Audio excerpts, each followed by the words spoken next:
here's a bit of a confession. I've been a bit hard on Peugeot this year.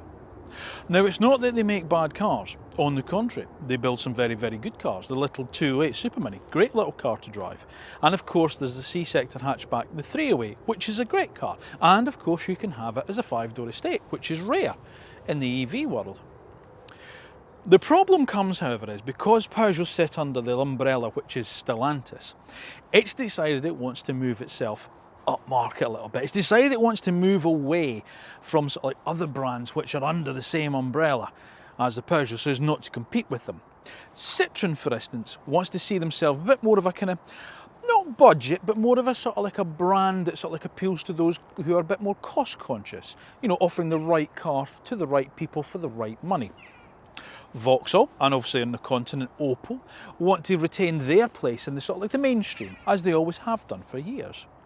So of course there is room now for Peugeot to move themselves away from that and move slightly up market. We'll gloss over the fact that there is also DS Automobiles and Alfa Romeo in there, just for the sake of this video. The problem is, however, if you start to do that by moving yourself up market, you move yourself away from sort of like those volume competitors and you start competing with the more premium brands, which means you're going to have to start charging premium money. Which is where my sort of problem came, because at the moment the product they were charging premium money for was things like the 208 and the 308, normal kind of run around everyday cars. Surely if you're going to compete with the premium brands, you're going to have a premium product. And that starts now with this, the new Peugeot E3008. So, without further ado, welcome to this week's road test review. Welcome to the new Peugeot E3008. And as always, welcome to AutoEV.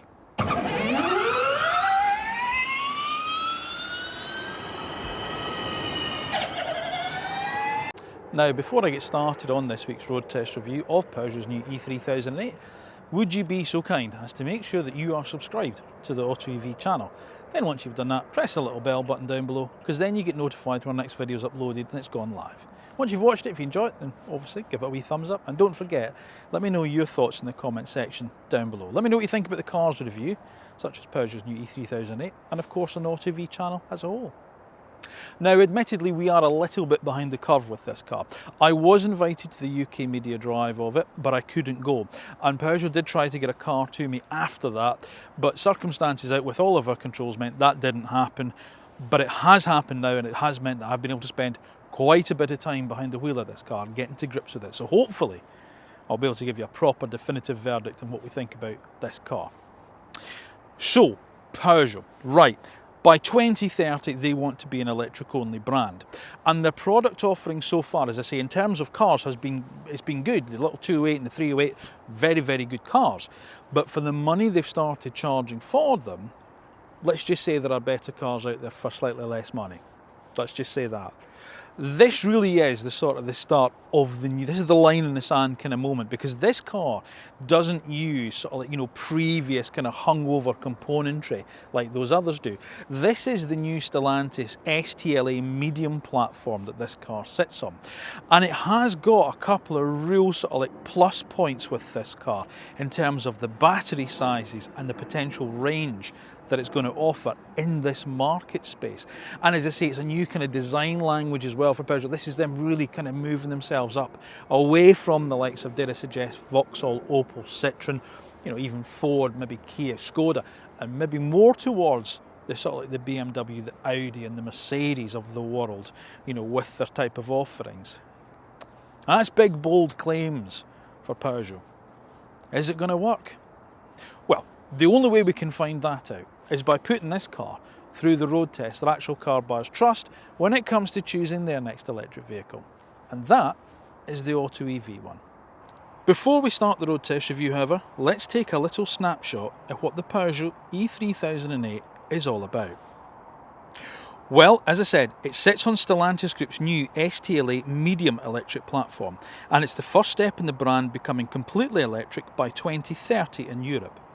You will also be able to get the car, however, with a plug-in hybrid option. Two battery sizes are available, a 73 kilowatt hour one delivering up to 326 miles and a 98 kilowatt hour one delivering up to 435 miles on the WLTP scale. It will be able to be had with either single or dual motor configurations, with power outputs varying from 210 brake horsepower all the way up to 320 brake horsepower. And pricing starts at just under £46,000 but goes up to well in excess of £50,000 depending on the model and specification you choose. So like I say, premium money. But is it a premium product? Time to find out. Now, as always, we start with styling. I've seen this car before. We did a sneak peek with it in a studio not that long since ago, and I remember walking into the studio and going, wow, what a great looking car. And I have to say, having seen it sort of like sat in my driveway, you know, when the guy dropped it off last week and I've been sat there for this past week, I've been going out to it every day going, wow, what a great looking car. So we're off to a really good start. This is Peugeot's kind of brave new face that we've seen over the last few models. But as I say, they're tweaking it and they're changing it, and they've got a real, it's really distinctive, which is the first thing that it needs to be. It needs to stand out, you know, against sort of like things like, you know, look at the Volkswagen ID.5.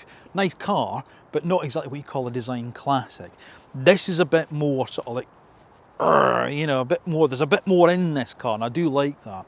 Right, so you've got Peugeot's kind of new face, because you've got the shield badge in the front with just a lion's head in it, and then you've got the nomenclature of the car that sits above in this kind of strip where the really slim headlights are joined by, up here, the 3008.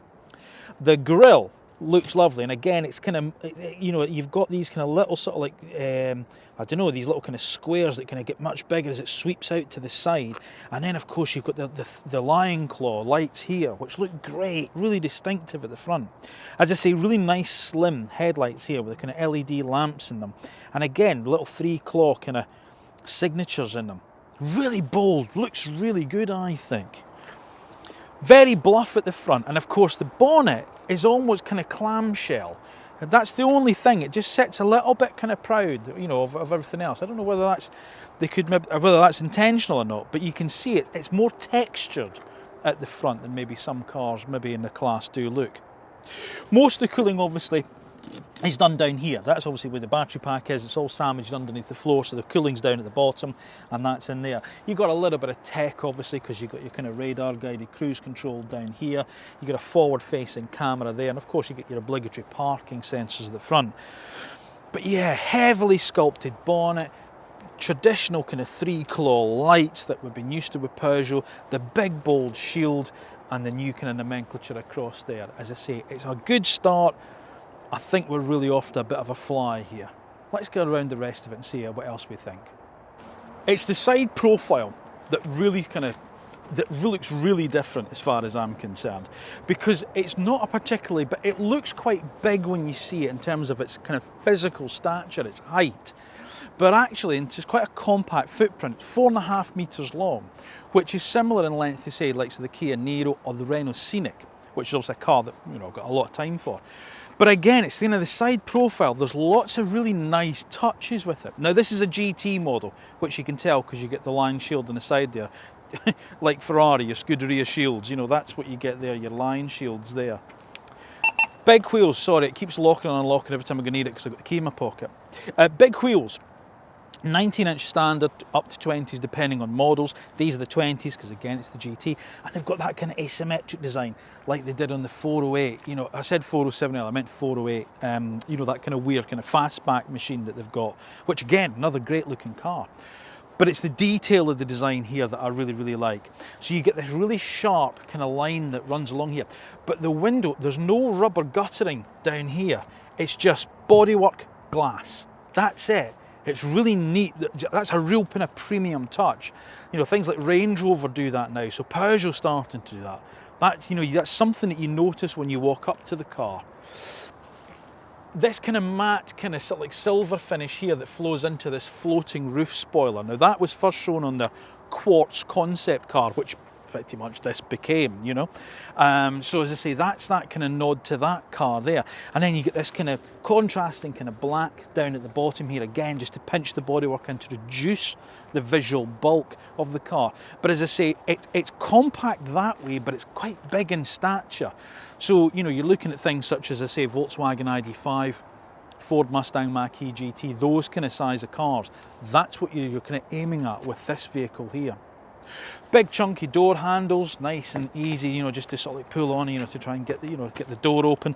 And again, you know, another thing that I do like with them, with these cars, you open it up and the doors go right underneath the sills. So in other words, if you're climbing in and out the car, you know, with light coloured trousers or a floaty skirt or something, you're not dragging it against a dirty side sill, you know, you would have if the door's kind of finished here. So that's another nice thing that I like. And of course, privacy glass at the back. And because you've got the blacked out pillars on it, just this whole thing looks like a kind of just this kind of floating roof at the top here, and then into this swooping big fastback design at the back. Bold, crisp, lots of nice little design touches on it. Good looking car from the side. Let's finish it off with the rear. See what I mean about how tall it is? I mean, I'm not a tall man, I'm only 5'8", but look, that's right to my chest, that's sort of like tailgate height. That's, you know, that's a tall car, you know, in that sense, where that kind of boot lid finishes. It'll be great for rearward visibility, but we'll chat about that when we're obviously out driving it. Again, bold lines across the car, you know, that line there is just a really nice, I like that there, the way it comes down like that. And then you get the Peugeot script across the back. Your high level brake light is up here, you know, so it's not tucked up there, it's there, that's how high it is. And then of course, again, you get the kind of 3-claw light signature at either side there. Your 3008 across the back, obviously the big bold E, because it's the electric one. The boot release is tucked underneath the lip here. So it's not underneath there where you're going to get your fingers all muddy, but it's in just a little slit there. But obviously you can operate it from the key. No rear wiper, because obviously this is the floating spoiler. So airflow is designed to come underneath that and just clear the rear screen. But again, it's just the glass. It goes right. It's glass meets glass. It's real concept car stuff. And I like it. It's big, it's bold, and it's really sort of like forward thinking. Now, in a lot of ways, this is a bit more, dare I suggest, like a coupe-like profile, which you'd have noticed if we were around the side, which is why I mentioned cars such as the Volkswagen ID.5, Ford Mustang, you know, maybe even the Kia EV6, those style of cars, you know, which obviously it will compete with. But also, as well, as I say, think about moving up market. So you're looking at, say, BMW, my iX2, you know, that kind of coupe-like SUV, the Audi, the Q4 e-tron Sportback, rather than the full-size kind of Q4 e-tron SUV. That style of car is where Peugeot are going with that. Of course, they are going to do a more practical version of this, which is the E3008, which has 7-seat Practicality on it.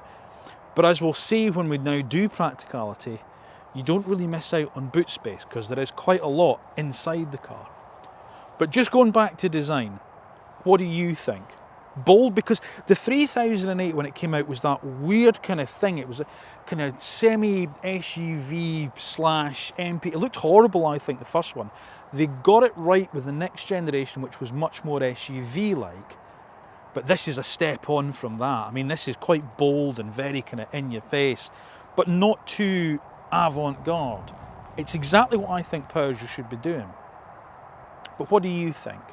Are you out there looking at this car? Have you bought one? Why did you buy it? Did you buy it because of the way that it looked? Or are you going to prefer to wait for the 5008? As always, let me know your thoughts in the comment section down below.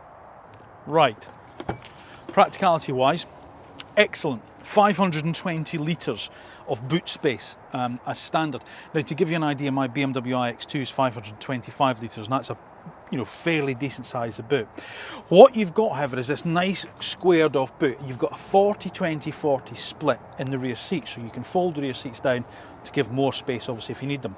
But the boot floor, as well as being able to sort of like, whoops, hold up like that to get your cables in and out, which are obviously tucked underneath there, you can also drop it down to give you extra height. So there we have it there. So 520 litres of boot space means 4 suitcases in.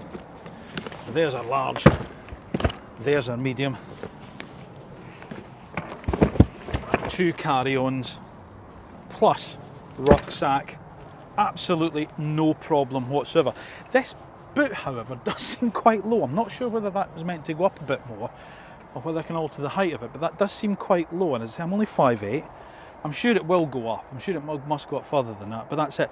But in terms of usable capacity, I'm going to suggest that's more than enough for a family's needs, and it's a bang on class in terms of space available. Now obviously you can get cars with bigger boots than this, such as say the Skoda Enyaq. That's a car obviously that does have a much bigger boot than this, but in terms of what you actually need, I think this is quite ample. Right, rear seat space. Well, it's okay. Yeah, there are bigger cars in the class than this, I have to suggest. Look, as I say, practicality wise, if you need a little bit more, than the E3008 is the car that obviously Peugeot are kind of marketing as the practical alternative. This is seen as a bit more like the coupe like kind of car, as I say. Volkswagen ID.5, Skoda Enyaq Coupe, BMW iX2, you know, that style of car. But even so, you know, I'm 5'8", that's my driving position, and my feet are just getting underneath the seat with not much more room to spare. I've got knee room because the backs of the seats are kind of sculpted out, and I do have plenty of headroom. What I will say, however, it feels quite claustrophobic because of the darkness in here. You know, obviously in the last car I was in, which was in a studio, you had lights in it and all sorts of things. I haven't really noticed, but out in the real world, this is quite dark, this dark headline. Now, you can get a panoramic sunroof, but it's an option. And that, I think, is one of the problems with this car. But we'll talk about that a little bit later on. Now, there is a flat floor across. Despite the fact you're going to be able to have the car as a hybrid, STLA medium platform is designed primarily to be an EV. So all the kind of compromises that you would expect with a combustion engine platform, such as, you know, tunnel in the back, you know, across, has gone. You know, that's not here. So you will get someone here, although I must say the shins are going to be bothered by that piece of hard plastic at the back of the console there. So that is one downside, but at least there is a flat floor across if you're scooching across, you know, to get out on the other side perhaps. In terms of space across, yeah, probably 3 adults you're going to feel a pinch, unless they're kind of my size. You've got taller adult friends than me, then as I say, you're probably going to feel 3 of them across as a pinch. 3 kids, no problem at all. No problem at all. My only gripe, as usual with Stellantis cars, these stupid zips for the ISOFIX point. Stellantis, stop it. Honestly, it feels like they're going to break when you try and open them. Honestly, they're rubbish. Just put a plastic cover there. Just, honestly, be sensible. Right, centre armrest, yes. Cup holders, yes. Rubber lined, yes. Little tray there, so maybe for popping an iPad in or a phone or whatever, if they were kind of sharing a thing, then that's fine. And remember, as I say, you've got that 20% split in the rear seat, so if you're carrying a longer load item through but still need passengers, you can do that. So that's good in that sense. So yeah, so there's not as much room as I thought there might have been in some respects, but it's okay if it's children that you're carrying about, but just bear in mind with those bloody useless ISOFIX points. Now, connectivity, there's a 12-volt socket there, and there's 2 USB ports underneath there, and there are door bins as well, but they're not lined. They've still got plastic kind of bottoms, but they will take a water bottle. But the plastics do feel, the door bins themselves feel a bit sharp on the actual sort of like sidings to them, so that's maybe a bit of a downside. Not exactly your premium product there, Peugeot. On the whole, it's all right. As I say, there are better cars for this if you're carrying rear passengers. That's what I would say. It's not its sort of like main forte in that respect, but again, if it's a small family, or a young family I should say, not a small family, you know, my daughter's 10, she's been in the back of the car, she's fine in it, you know, with the 2 of us up front, so there's no problem there. But if you need to carry more, then as I say, at least Peugeot are going to offer the 5008, which is their more kind of practical version of this car. Now, if we thought the outside was bold, look at this for an interior. Now, I was blown away by this interior when I saw it on our sneak peek, and I still am. I think this interior is one of the nicest in its class. I really do. I think this is proper concept car style up here. This is what Peugeot call their panoramic eye cockpit. So it's a 21-inch floating screen. Well, it looks like it's floating, obviously it's detached, but you know what I mean. It looks like it's floating just above the dashboard here. And I'll talk about the lighting and the ambience in a second here, but basically this is, you've got your driver information display flowing into your infotainment screen here. Just lovely, absolutely lovely. It's not perfect, but it's not far off. The downside with it is they've moved away from kind of the 3D graphics that you get in the lovely little 208, which is a real shame. But I don't know how you'd have done it on this, in fairness to them.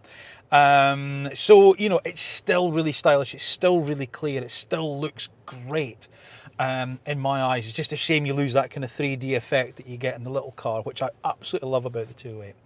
But this is just phenomenal across here. Now, one of the things that it's not dissimilar, I suppose, in that sense to kind of my BMW iX2, you know, with that kind of curved screen across the top, you know, your apps and stuff up here. One of the things that, you know, we kind of criticise in cars is the move away from physical buttons. But they do have them here in the Peugeot, and Peugeot have also got like a shortcut to it without returning two buttons, if you think. And this here. This is what they call eye toggles. So this is a separate screen, this one here, and you can program these to be whichever you use the most. Yeah. So for instance, here it's obviously got screen mirroring for the mobile, the phone, navigation. So as soon as you press that button, there's your shortcut. It comes straight up. So although it's a screen, it is a shortcut button. Does that make sense? So although it's not a physical button, it's clear, it's easy. And when I say you can program these, I mean you can really program them. So let's say, for instance, after you finish work every day, you get in the car and you phone your other half to say, right, I'm finished, I'm leaving home. And that's what you do every day. You can just program one of those to say, call home. So as soon as you get in, call home, and it takes you straight there. So that's excellent. I mean, I can't complain at that at all. You know, the way that Peugeot have done this. So as I say, you can configure these how you want them to be. And that, I think that works really, really well. There are some kind of physical buttons as well on this hockey stick here, as you can see here. So, you know, for climate control, minimum and maximum, fan speed off, heated rear screen, air recirc, full defrost up there. Drive modes are on a button here, hazards are here, and then a volume control for the media. So again, there are some physical buttons. And then of course you've got your drive control. The only thing that threw me, I kept turning the volume up when I was trying to put it into drive, because I'm so used to Peugeot's having the little kind of gear selector here. It's mounted on the dashboard here. And the engine start button takes you know, you've got to really push it before it actually kind of springs to life. I mean, that's a minor problem. That's a first world issue, that, as far as I'm concerned. But the design of it's absolutely out of this world. This material that goes across the dashboard, and then this kind of center console, and it really splits the cockpit, doesn't it? You know, from a driver, and you feel really enclosed in as a driver, which I like. And then as a passenger, you know, you got again that sweep of the dashboard up. And then across the top, just behind the screen, you've got this kind of mottled, kind of almost metallized veneer that's got this blue ambient light through it. And at night, it just bathes the cockpit, and it just looks lovely. It really does. I really like this. I think it's the best looking interior in its class. I really do. But it's not perfect, okay? There's a couple of things that I'm a bit irked about. First one is this, is the steering wheel. Now, I don't mind Peugeot's little steering wheel. You know, they've had this little wheel where you look over the top of it rather than through it. But two things about it. One is they've redesigned it for this car. Now, I'm not exactly a tall or a big man, you know, so I've got small hands. And they've really thickened it at the 9:15 or the 9:15, you know, and I find it quite uncomfortable to hold. It's not quite nice to hold for me there. That's the one thing I've been finding with it. The other thing is, and it's more to do with the driving when you're out and about, this is a big car and it feels it. And to have a small wheel on a big car feels a bit unnatural. On the little 208 and even the 308, I don't mind it. And especially the 508 sports saloon, when, you know, when you're really kind of darting around. But in a family kind of crossover / SUV, I don't know, you tend to find you're really, and the steering itself isn't that nice, but that's for talking about without driving it. So that's the one thing that I'm not that keen on, is this kind of wheel in this application. It's not quite right, I don't think. The other thing, manual seats. And again, it's a bit like with my BMW. It's kind of like, you know, you're trying to say you're building a premium product now. Why has it got manual seats? Why does it not have electric seats? And again, I'll talk about price in the price section, but for the price of this car, I'd have expected to have electric seats. Some of the plastics as well, like I was saying in the back there, you know, the door bins, the edges of them, they just feel a bit cheap. And that's really at odds with then you've got this, because I say, this kind of lovely material and, you know, some of the sort of like the soft touches that are really nice. So it's a kind of bit of hit or miss when it comes out. So the design of it, fantastic. The application of it works really, really well. But just the execution of certain bits of it, I think they could have taken a bit more time, and I think they could have done better. So that's my issues kind of out the way, if you like. I'll get those out the way. You know, there's not enough equipment on the car for the price that it is. And as I say, some of the plastics don't feel like they say they should have a right to be in a car at this price point. And as I say, this is the first time where I've really had an issue with the small wheel of a Peugeot.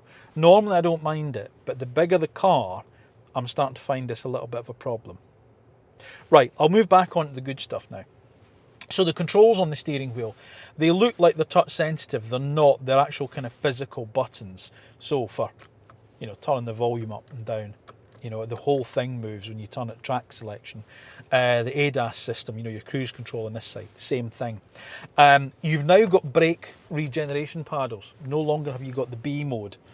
You've actually got 3-stage brake regen, which is brilliant, works really, really well. So that's superb, so that's really nice.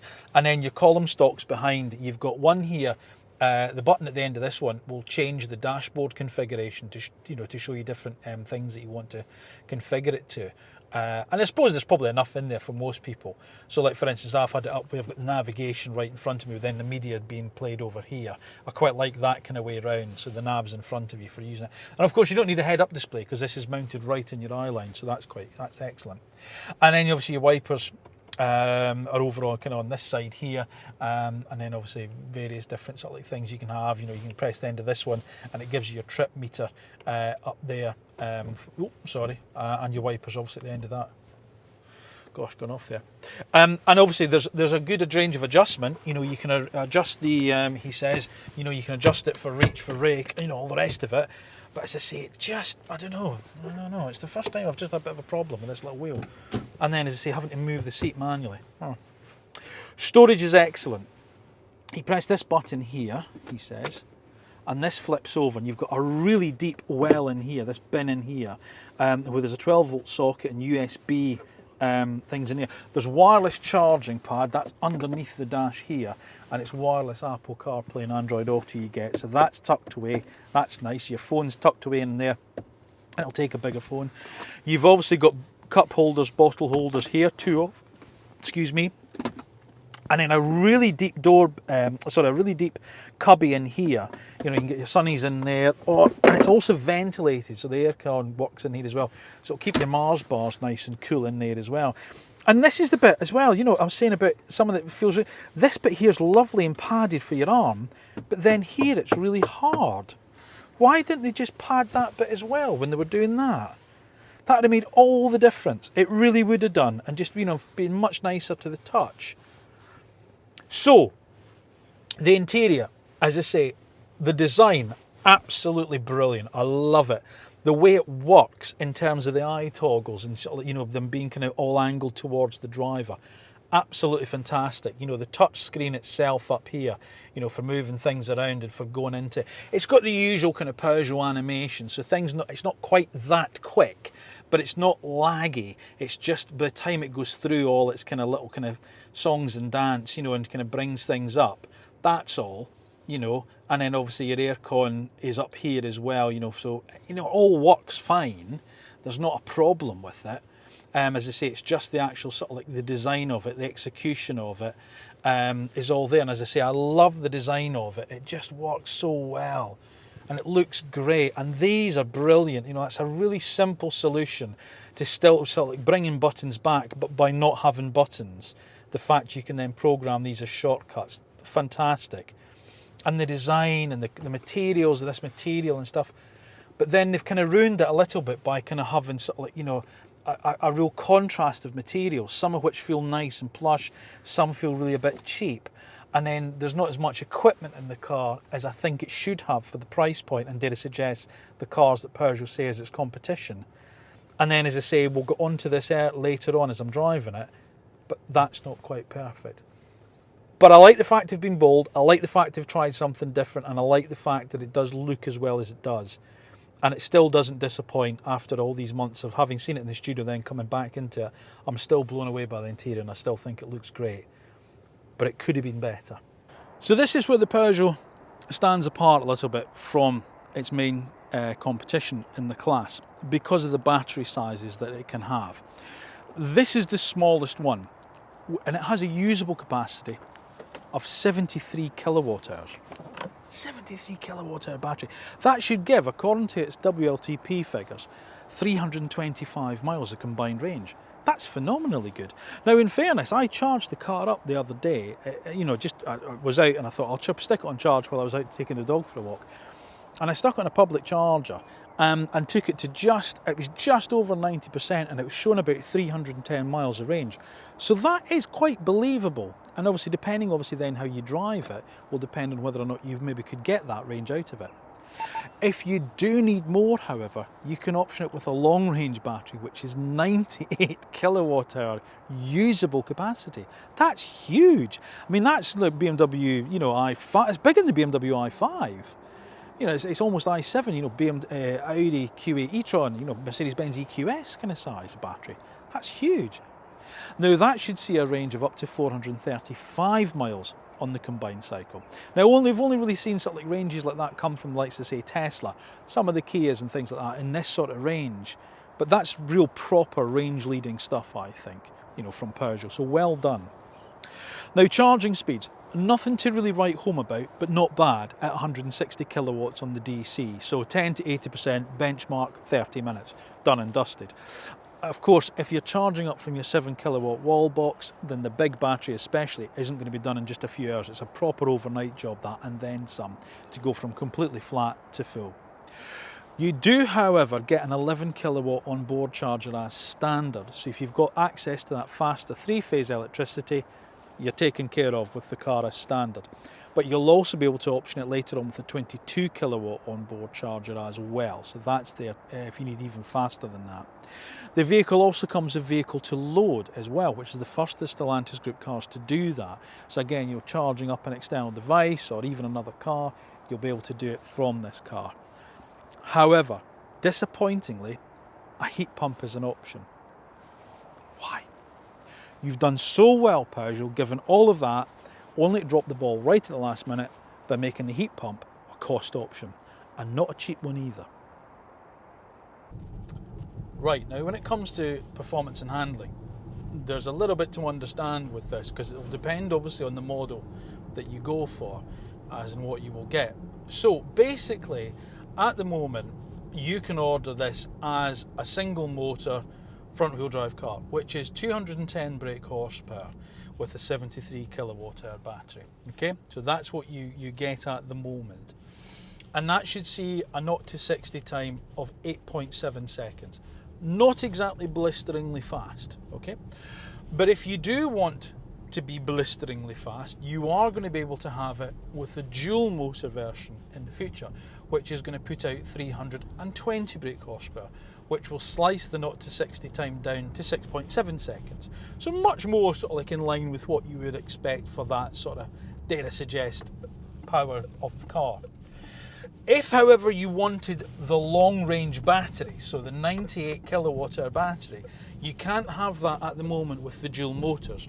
You get it with a single motor, but they beef that up to 230 brake horsepower. But the 0 to 60 time goes up to 8.9 seconds, because obviously there's more weight with the bigger battery. Does all that make sense? Yeah. So this one, single motor, 73 kilowatt hour battery, 210 horsepower, 0 to 60, 8.7 seconds. Yeah? Okay. So as I say, nothing startling, nothing silly, nothing that you wouldn't expect any other kind of sort of like car in the class with this size and power and all the rest of it. Right, okay. which then kind of sort of like defines the rest of the car. There's nothing really startling about the way that it drives. Yeah, there's nothing outstanding about it. It's very middle of the road, the way the car actually drives. There's a couple of issues that I have with it, and I will get onto them in a second. Let me start with some positives, okay? You do sit really high up in the car. So if you want that kind of high riding, kind of sort of like SUV style of driving position, you get it in this car. You know, there's a Mini in front of me, I can really see over the top of it. I've got the seat down as far as I can go. And that's a bit of an issue for me personally, because I prefer to sit lower in the car. So like my BMW iX2, I can get really down low and I really feel like I'm part of it.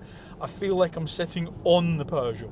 But you get somebody like, say, my wife, my other half, she prefers this kind of more upright, much more kind of lord over everyone else kind of driving position. So if you like that, you're onto a winner with the Peugeot. It's good, okay? But then I get to this little thing I was saying a bit earlier about the steering wheel. This is I normally like Peugeot's little wheel, but on a little car. Because on a bigger car like the 3008, what you tend to find yourself doing is putting it into a corner and almost turning it too quick, which makes the car kind of lurch a little bit. It's weird, it just doesn't quite suit the car. And I think it is because that wheel, it's really, and it's quite vague, the steering. The steering isn't quite pin sharp like I want it to be. You know, so you go, is that enough? Do I need a bit more? And then you end up oversteering, and that makes the car unsettled in the corner. So that's my big issue that I've got with the steering. And as I say, it's the combination of that little wheel and a sort of like a vague ratio that's in there. It just doesn't kind of add up to being a good kind of feeling from the steering wheel. The second issue that I've got with it is the ride quality. It's not brilliant, if I'm being honest with you. It needs to be a little bit better. I think that's my camera deciding it's going to turn off. It needs to be a bit better, I think, the ride quality. The ride quality should be better than this. Now, this car is on 20-inch wheels, that's fine, I get that. But there's a lot of cars on 20-inch wheels that ride much better than this one. And I've got a bit of an issue with that. I think Peugeot should do better. Peugeot chassis engineers used to be among the best in the business. And they've got other cars that do it better than this. So why is it so bad here? I mean, don't get me wrong, it's not uncomfortable in the sense, you know, my iX2 is quite firm, you know, it bounces around the place, but you kind of expect that from a BMW M Sport. You don't expect it from a Peugeot family car. And I just feel it's a really unsettled ride. So you've got an unsettled ride, you've got vague steering in what is quite a heavy car that doesn't react particularly well to sort of like driver input. It's not adding up to be great. See, here I go into this corner, and you see, you really kind of pour the steering round, and it just feels like it just kind of almost lurches forward. Oh, it's a bit, I don't know. It's a shame because I say that I think, you know, the basics are there, but it's just not working particularly well. The brakes. Let me talk about the brakes because they now do this, you know, whereas before you had the B button and that was it. Whereas now you've got a 3-stage regen on the car. So if I, where are we here? So if I left paddle, ramp it up to stage 3, actually I won't do it there because that's a corner. But I think it does. It is effectively one pedal driving. So there we're coming up to a roundabout, and there's nothing behind me. Does it bring it up to an absolute halt? Oh, actually, no, it doesn't. It brings it up to a creep. It doesn't bring it to an absolute standstill. That's odd. But at least you can adjust it. At least there's more of an adjustment than before. You never used to get as much of an adjustment on the car, on the Peugeots as you now do with this one. So at least you do have that, in fairness. The pedal feel itself, again, it's okay. It's better than they used to be. I always found, you know, like the Stellantis group cars, I'm going to give it a bit of a stand on. Yeah, there's a much more linear feel to the brake pedal than there used to be. There was always a deadness. It felt like you were trying to step on a damp sponge and then the brakes would bite, and then you'd go from sort of like almost nothing to then everything. There's a much more linear, progressive feel to this pedal. So that's not bad, that's okay. But yeah, and you see, you've got to be quick to get it back round. It's just odd. I just thought the steering would be a lot better than it is. You know, I get the ride, you know, it's on big wheels, you know, and as I say, it's not uncomfortable. It's not great, but it's not uncomfortable. I'd just like it to be better. But yeah, the combination of the steering and the ride just doesn't make for a particularly composed car. And I'm a bit disappointed with that. I expected better from Peugeot. Right, let's have a wee chat about driving modes now, because you've got the usual suspects down here on this centre console. So you're in kind of normal mode, and then you've got your usual eco, where everything's really dull and lifeless, and that's the last thing this car needs, is dull and lifeless controls. It needs a bit more, I would suggest. But that's there, so if you want to eke everything out, that's what you've got. Oh God, come on, quick, there's a car coming. So that's there. And then you go to sport. And yeah, but again, it's not startling. I would have expected a little bit more. It's not exactly startling the way it moves. And I don't think you're going to really bother then, so you just leave it back in normal. And just leave it.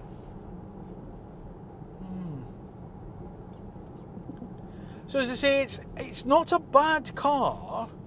There is a lot of good qualities about it. You know, driving position, as I say, if you can get around that kind of little wheel, that I don't find it particularly that comfortable in this new thickness they've got there, but that's me because of my tiny wee hands.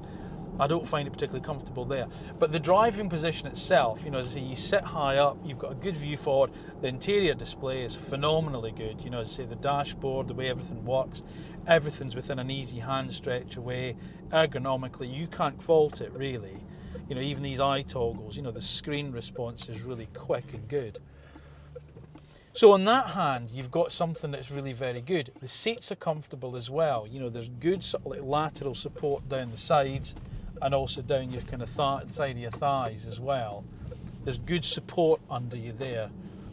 You know, there's a good range of adjustment. It'd be nice if it had electric adjustment, but it doesn't. But then it just kind of lets it down. It kind of lets you down a little bit with vague sort of like feedback and vague sort of like driver kind of sort of like, you know, sort of like vague kind of driver responses. And that's the problem I think Peugeot have got. When they've elevated the car with its price from the norm, you know, the Renaults, the Fords, the Vauxhalls, even Tesla in some respects, and saying, right, we're going to price ourselves against BMW, we're going to price ourselves against Audi and Mercedes, and, you know, cars like that. That's fine. But then you've got to offer the driving experience of those cars as well. And I don't think it does. Right, let's have a chat about price now, because as I say, this is the bit that's not concerning, but you know, as I say, it's a bit chunky. So bear with me a wee second while I'll have a little look at this. So you basically, there's two trim levels that you can have. Now the pricing wise, this is just for this 73 kilowatt hour single motor car, okay? Prices haven't been released for the other models as yet, but obviously they're going to be more expensive, okay? So you get two trim levels, either the Allure or the GT. This is a GT. So the Allure kicks the range off at £45,850, okay? And then you move up to the GT. Now this GT as tested is £50,950, okay? 51 grand. and it's still not got all the options on the car that you can have on it, okay? Now let's put that into perspective a little bit. So say my BMW iX2, okay, it's the all-wheel drive xDrive 30. So if you were to go to the eDrive 20 format in the iX2, which only comes in M Sport trim, so again, the equivalent of, say, the Peugeot GT, that comes in at £51,000, so it's bang on the money of that BMW.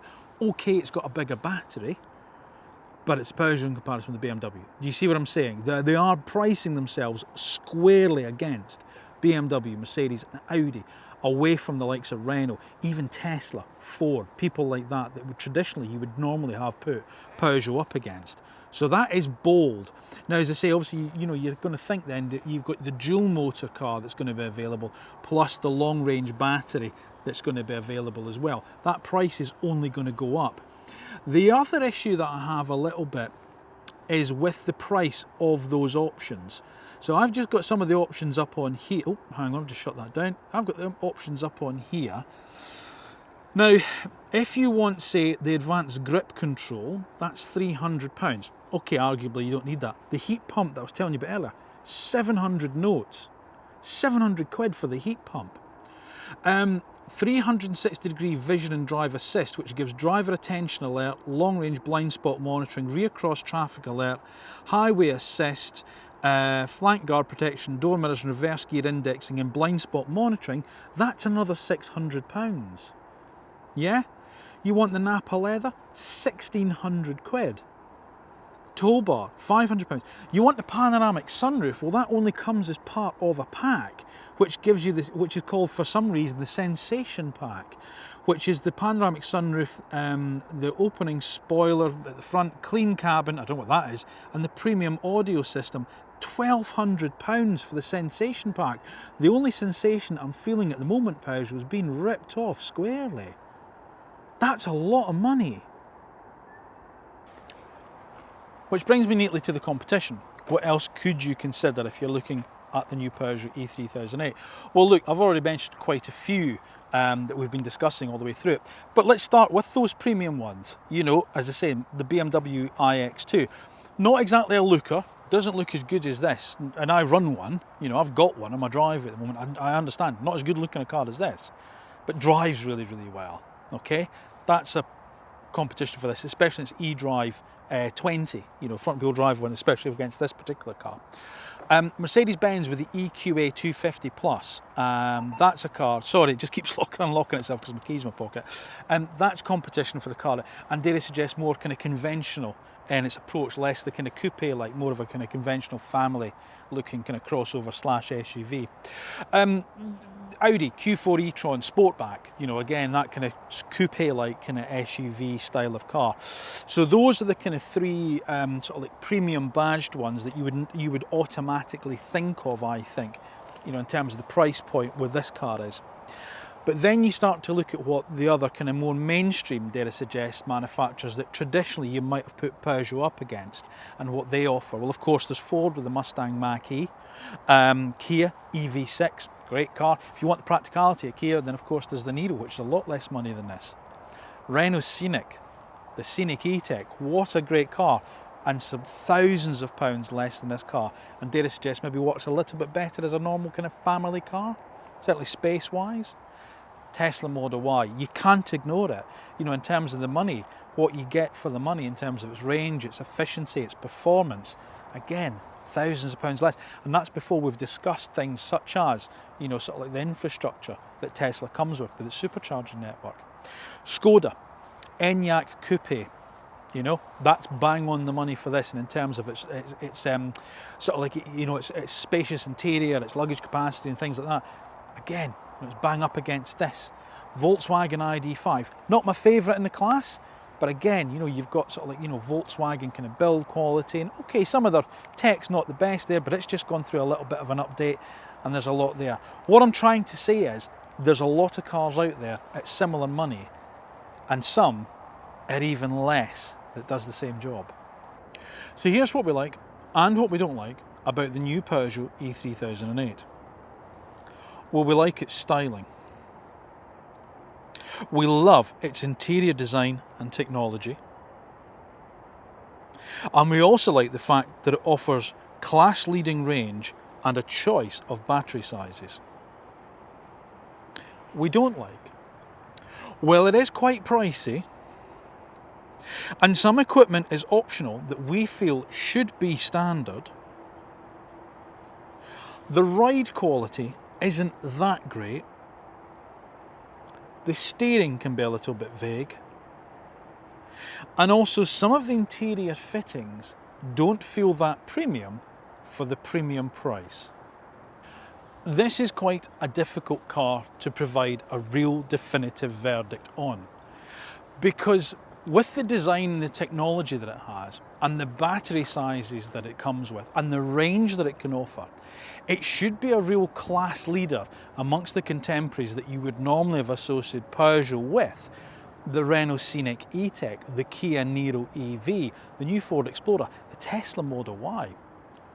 The problem is it costs thousands of pounds more than those cars, which means then that it goes up against the cars that Peugeot see it as its rivals now. The BMWs of the world, the Mercedes-Benzes, the Audis. And that's where the cracks start to appear, because it's not quite as polished a drive as those cars offer. The other issue that the car's going to have is from within itself, from within Peugeot, because the new E3008 is soon to be with us. And that offers a real sort of like USP with its 7-seat ability and a lot more practicality for not much more than what this car costs. So at the moment, whilst this is a good car, it's not quite the definitive line in the sand moment that Peugeot might have hoped it might be. Thank you for watching yet another road test review on AutoEV. As always, please make sure that you are subscribed to the channel. Then once you've done that, press the little bell button that's down below, because that's the way you get notified of when our next video is uploaded and it's gone live. If you have enjoyed the video, which hopefully you have, then make sure you give it a thumbs up. And of course, don't forget, let me know your thoughts down below in the comment section. Have you bought one? Why did you buy it? Did you not press the button at the last minute for some other reason? Are you thinking about the car and you want to know a little bit more about it? Then by all means, let us know your thoughts and have any questions in the comment section down below. Now remember, we're also across all social media platforms as well. So Facebook, X, LinkedIn, Instagram, TikTok, we're there as well. So please give us a follow there too, because that certainly does help the channel as well. And if you're in the market for an electric vehicle, might not be a new one, might be a pre-owned one, but you need to know all there is to know about it before you finally push that button, then don't forget, if it's been new in the UK in the last 4 or 5 years, we've probably subjected it to the road test review that actual car buyers trust when it comes to choosing their next electric vehicle, the AutoEV one. So have a delve through the back catalogue on our YouTube channel and you'll probably find it there. All that remains for me to say is thank you once again for watching. Thank you for continuing to support the channel. I'll see you again soon.